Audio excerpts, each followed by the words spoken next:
ഇന്ന് ലോക ജലദിനം. ഓരോ തുള്ളി വെള്ളവും സൂക്ഷിച്ചുപയോഗിക്കേണ്ടതിൽ അവബോധം സൃഷ്ടിക്കുകയാണ് ജലദിനാചരണത്തിന്റെ ലക്ഷ്യം.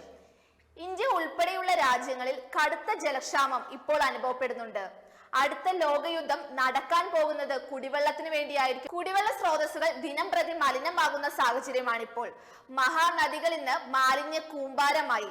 ഓരോ തുള്ളിയും സൂക്ഷിച്ചുപയോഗിക്കേണ്ടതിന്റെ ആവശ്യകത ലോക ജനതയെ ബോധ്യപ്പെടുത്തുകയാണ് ലോക ദിനാചരണത്തിന്റെ ലക്ഷ്യം.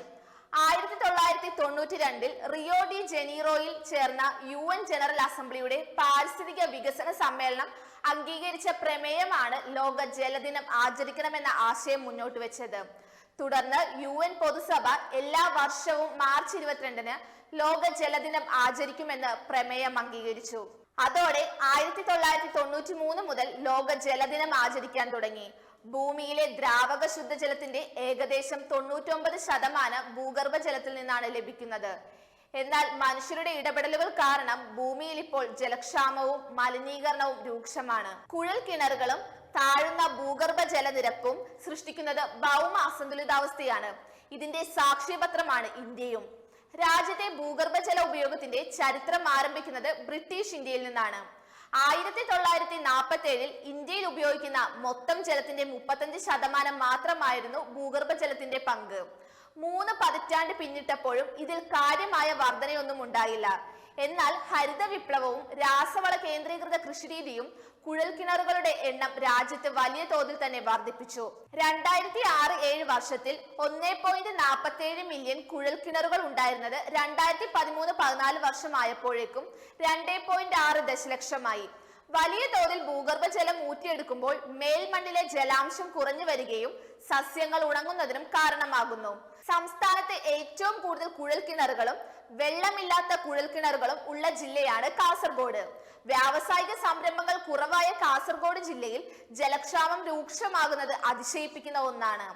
അശാസ്ത്രീയവും അനിയന്ത്രിതവുമായ കാർഷിക ജലസേചനമാണ് ഇതിന് കാരണമായി ചൂണ്ടിക്കാണിക്കുന്നത്. ഉപരിതല ജലനിരപ്പിനൊപ്പം ഭൂഗർഭ ജലവും ഏറ്റവും താഴ്ന്നുകൊണ്ടിരിക്കുന്ന മറ്റൊരു ജില്ലയാണ് പാലക്കാട്. ഇപ്പോൾ തന്നെ കുഴൽക്കിണറുകളിൽ നിലവിലുള്ള ജലനിരപ്പും താഴ്ന്നുകൊണ്ടിരിക്കുകയാണ്. ഇത് കുഴൽക്കിണറുകളെ ആശ്രയിച്ചുള്ള കുടിവെള്ള പദ്ധതികളെ ബാധിക്കുന്നതിന് ഇടയാക്കുന്നു. ഭൂഗർഭ ജലനിരപ്പ് വളരെ താഴ്ന്നതിനാൽ ജില്ലയിൽ ചിലയിടങ്ങളിൽ കുഴൽക്കിണർ കുഴിക്കുന്നതിന് ഭൂജല വകുപ്പിന്റെ അനുമതിയും വേണം. ജില്ലയിൽ കുഴൽക്കിണറുകളുടെ കണക്കെടുപ്പ് സർക്കാർ 2008-ൽ നടത്തിയിരുന്നു. അതനുസരിച്ച് 2000-ഓളം കുഴൽക്കിണറുകളാണ് അന്ന് ഇവിടെ കണ്ടെത്തിയത്. ഇങ്ങനെ നോക്കിയാൽ 10,000 കണക്കിന് കുഴൽക്കിണറുകൾ ജില്ലയിൽ കാണും. ഒരാഴ്ച കൊണ്ട് 150-ഓളം കുഴൽക്കിണറുകൾ കുഴിച്ച ഗ്രാമവും പാലക്കാടുണ്ട്. മനുഷ്യന്റെ അശ്രദ്ധമായ ഓരോ ഇടപെടലുകളും ശുദ്ധജലത്തിന്റെ ലഭ്യതയ്ക്ക് കോട്ടം തട്ടുന്നവയാണ്. ലോകത്തെ ജലാശയങ്ങളിൽ പ്രതിദിനം 20 ലക്ഷം ടൺ മാലിന്യങ്ങൾ തള്ളുന്നുണ്ടെന്നാണ് വേൾഡ് ഹെൽത്ത് ഓർഗനൈസേഷന്റെ പുതിയ റിപ്പോർട്ടിലുള്ളത്. മലിന ജലാശയങ്ങൾ ഏറെയുള്ളത് ഏഷ്യയിലാണ്. ഇന്ത്യയിലാവട്ടെ ആകെയുള്ള ജലസ്രോതസ്സുകളിൽ 40% നാമാവശേഷമായി കൊണ്ടിരിക്കുകയാണ്. വെള്ളത്തോടുള്ള നമ്മുടെ സമീപനത്തിൽ മാറ്റം വരേണ്ടതുണ്ടെന്നും ജീവന്റെ നിലനിൽപ്പ് വെള്ളത്തിലാണെന്നും ഇതൊരിക്കലും നശിപ്പിക്കേണ്ട ഒന്നല്ല എന്നും സമൂഹം തിരിച്ചറിയുമ്പോഴാണ് അമൂല്യമായ ജലസ്രോതസ്സുകൾ മാനവരാശിയുടെ നിലനിൽപ്പിനായി പ്രയോജനപ്പെടുന്നത്. ഈ വേനൽക്കാലത്ത് ചൂടതിന്റെ കാഠിന്യത്തിലെത്തുമ്പോൾ പല സ്ഥലത്തും വെള്ളത്തിന്റെ ക്ഷാമവും നേരിടാൻ തുടങ്ങും.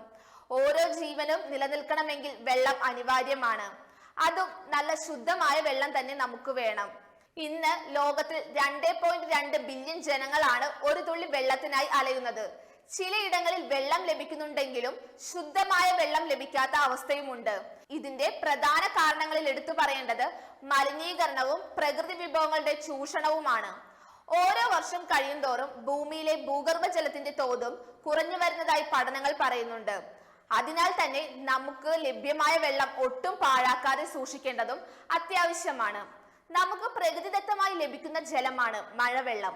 വെറുതെ ഈ വെള്ളം ഒഴുക്കി വിടുന്നതിന് പകരം ശേഖരിച്ചു വെക്കുന്നത് വേനൽക്കാലത്തെ ജലക്ഷാമം ഒഴിവാക്കാൻ സഹായിക്കും. വെള്ളത്തെ ഭൂമിക്കടിയിലേക്ക് ഇറക്കി വിട്ട് കിണറ്റിലെ വെള്ളത്തിന്റെ അളവ് കൂട്ടുന്നത് ഭൂഗർഭ ജലത്തിന്റെ അളവ് കൂട്ടുന്നതിനും വെള്ളത്തിന്റെ ക്ഷാമം കുറക്കുന്നതിനും വളരെയധികം സഹായിക്കുന്നുണ്ട്. അതുപോലെ വെള്ളം ഒഴുകിപ്പോകാതെ മഴക്കുഴികൾ കുഴിച്ച് വെള്ളത്തെ ഇറക്കി വിടുന്നതും വളരെ നല്ലതാണ്. വെള്ളം നല്ലപോലെ ലഭിക്കുന്നതിനും വെള്ളത്തെ ശുദ്ധീകരിക്കുന്നതിനും വെള്ളം ഭൂമിയിലേക്ക് ഇറങ്ങുന്നതിനും മരങ്ങൾ വേണം. നമ്മൾ ഓരോ മരങ്ങൾ വെട്ടി നശിപ്പിക്കുമ്പോൾ ഇല്ലാതാകുന്നത് പ്രകൃതി തന്നെയാണ്. അതിനാൽ വീടിന് ചുറ്റും മരങ്ങൾ പരമാവധി നട്ടുപിടിക്കാൻ ശ്രമിക്കുന്നത് നല്ലതാണ്. മഴവെള്ളം ഭൂമിയിൽ ആഴ്ന്നിറങ്ങുന്നതിന് മരങ്ങൾ സഹായിക്കുന്നുണ്ട്. ലോകത്തിന്റെ 70% വെള്ളമാണ്. എന്നാൽ അതിൽ 3% മാത്രമാണ് കുടിവെള്ളം. ജലവിഭവ മന്ത്രാലയം പുറത്തുവിട്ട കണക്കുകൾ പ്രകാരം ഇന്ത്യയിൽ ഒരു വർഷം ഉപയോഗിക്കുന്ന ജലത്തിന്റെ അളവ് 1121 ബില്യൺ ക്യൂബിക് മീറ്റർ ആണ്. 1.4 ബില്യണിൽ അധികം ജനസംഖ്യ ഉണ്ടായിട്ടും ലോകത്തിലെ ശുദ്ധജല സ്രോതസ്സുകളുടെ 4% മാത്രമാണ് ഇന്ത്യയിലുള്ളത്. 2025ഓടെ വടക്കു പടിഞ്ഞാറൻ മേഖലയിലെ ഭൂഗർഭജല പ്രതിസന്ധി രൂക്ഷമാകുമെന്നാണ് റിപ്പോർട്ടുകൾ പറയുന്നത്. പൊന്നിനേക്കാൾ കുടിവെള്ളത്തിന് വില വരുന്ന കാലത്തേക്കാണ് ലോകം മാറിക്കൊണ്ടിരിക്കുന്നത്. പ്രകൃതിയുടെ സ്പോഞ്ച് എന്നാണ് മഴക്കാടുകൾ അറിയപ്പെടുന്നത്. പശ്ചിമഘട്ടത്തിലെ മഴക്കാടുകളുടെ കണക്കെടുത്താൽ 1 ഹെക്ടർ വനഭൂമിയിൽ 30,000 ഘനമീറ്റർ വെള്ളം ഉൾക്കൊള്ളുമെന്നാണ് പറയുന്നത്. നാട്ടിൻപുറങ്ങളിലെ ജലവിധാനം നിലനിർത്തുന്നതിൽ വയലുകൾക്കും വലിയ പങ്കുണ്ട്. 1 ഹെക്ടർ വയൽ ഭൂമിയിൽ 5 ലക്ഷം ലിറ്റർ വെള്ളം വരെ തടഞ്ഞു നിർത്താൻ സാധിക്കും. എടുത്തു പറയേണ്ട മറ്റൊരു പാരിസ്ഥിതിക പ്രശ്നം കൂടിയാണ് പുഴകളിലേക്കും കായലുകളിലേക്കും പ്ലാസ്റ്റിക് വലിച്ചെറിയുന്നത്. നമ്മുടെ നാട്ടിൽ ശാസ്ത്രീയമായ മാലിന്യ സംസ്കരണ പദ്ധതികൾ ഉണ്ടെങ്കിലും ആളുകൾ അത് ഉപയോഗിക്കാതെ ജലാശയങ്ങളിലേക്ക് തള്ളുന്നു. ജലസ്രോതസ്സുകളുടെ ഇന്നത്തെ അവസ്ഥ വളരെ പരിതാപകരമാണ്.